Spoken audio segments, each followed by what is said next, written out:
Do you think the person that the you of then was on a path of self-destruction? Oh, for sure. Yeah, I would have, for sure, 100%. Yeah. It would have been no bueno. It was bad. I don't know if I'd be alive, for sure. It was dark.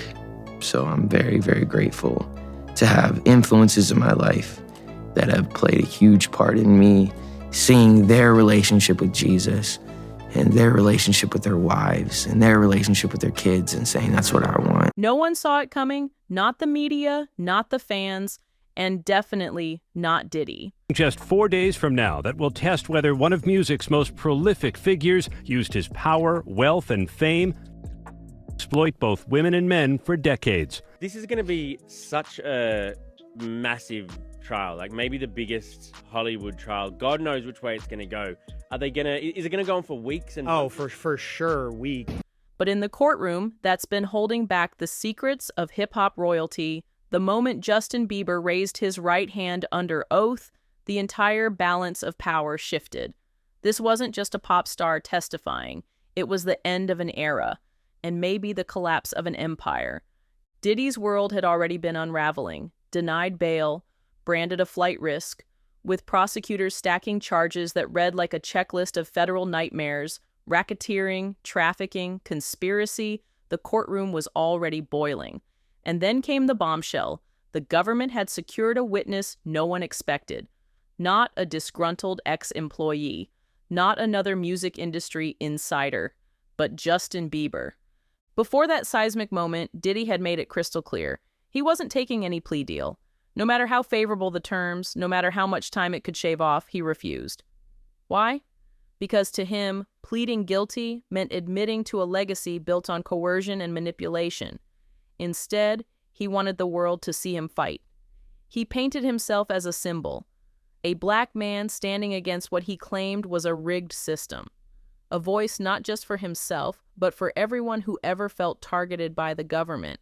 And for a while, that narrative had legs. But prosecutors weren't playing symbolism, they were playing evidence. They weren't just after headlines, they were constructing a timeline, tightening a noose, and they knew exactly when to drop their ace. Bieber wasn't a name anyone had floated. His brand lived far away from Bad Boy Records. He wasn't part of Diddy's entourage, didn't owe his career to the mogul, and had no known beef with him. Which is exactly what made his appearance so dangerous. He came without baggage, without motive, just memory. In closed-door sessions before the trial, Bieber described exclusive gatherings masked as industry mixers. Parties where no phones were allowed, where guests signed NDAs on the spot, and where the atmosphere, as he recalled, was off. Not criminal, not abusive, just different, controlled, watched.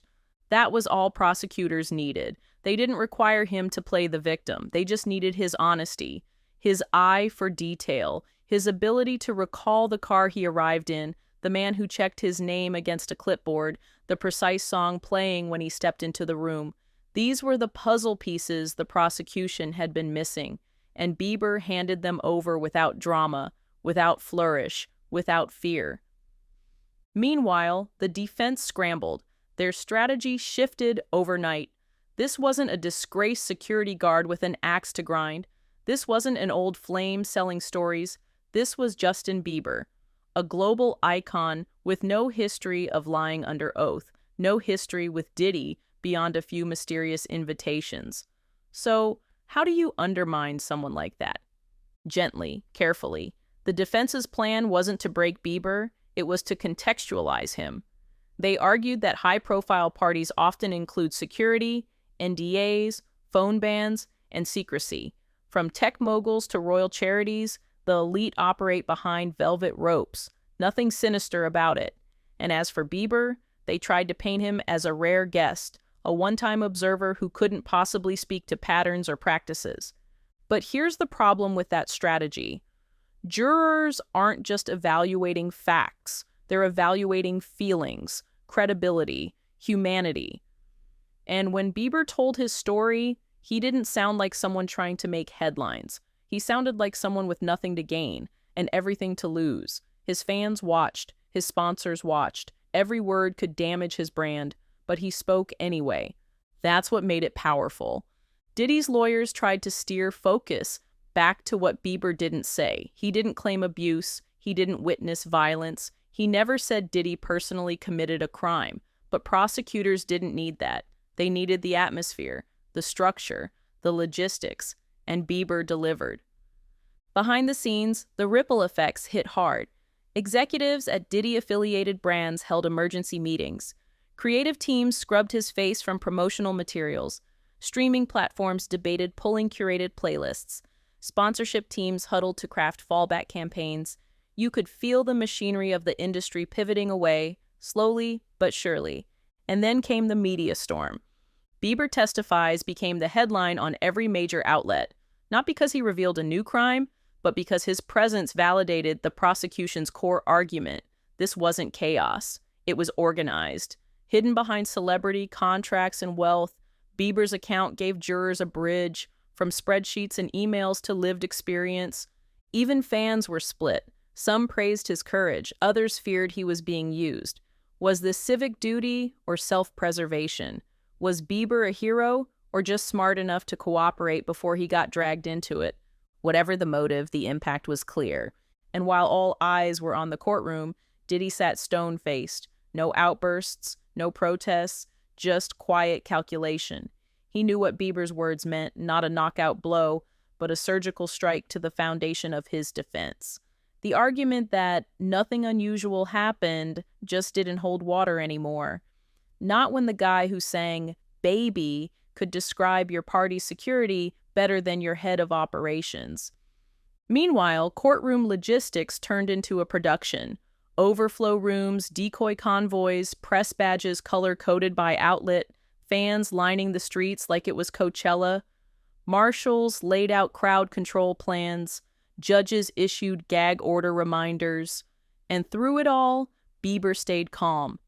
His testimony was structured, measured, and free from emotional landmines. No accusations, just memory. But that memory was a weapon. When he described how guests were asked to surrender phones, how NDAs were handed out in manila envelopes, how he was driven by prearranged shuttles with tinted windows, the jury could see it, visualize it, feel it. And that's what prosecutors wanted. Because this trial isn't just about criminal charges. It's about control, the illusion of spontaneity, shattered by the logistics of secrecy, the idea that what happens at these parties is private fun, exposed as calculated control. Diddy's team knew that. And they pushed back. They showed images of other high-profile events with similar security, fashion shows, tech summits, even charity galas. They argued it's not about what the protocol is, it's about why it's there. And Bieber, they said, couldn't possibly know that. But the jury isn't stupid. They don't need Bieber to know everything. They just need to believe he's telling the truth.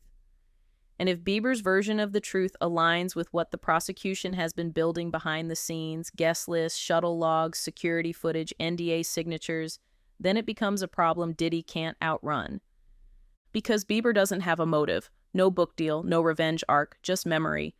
And now that memory sits on the record, sworn, sealed, permanent. As the trial moves forward, Bieber's role isn't over. His testimony might be replayed during closing arguments. His timeline might anchor key pieces of evidence.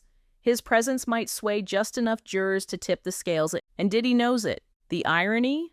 A decade ago, Diddy might have dismissed Bieber as a soft, irrelevant pop act. But today, in a federal courtroom, Justin Bieber is the one man who walked in with no axe to grind, and may have sliced Diddy's defense to pieces without even trying.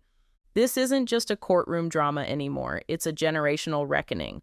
A pop star with nothing to prove just showed how powerful truth can be, even when whispered, and an empire built on silence may finally be crumbling.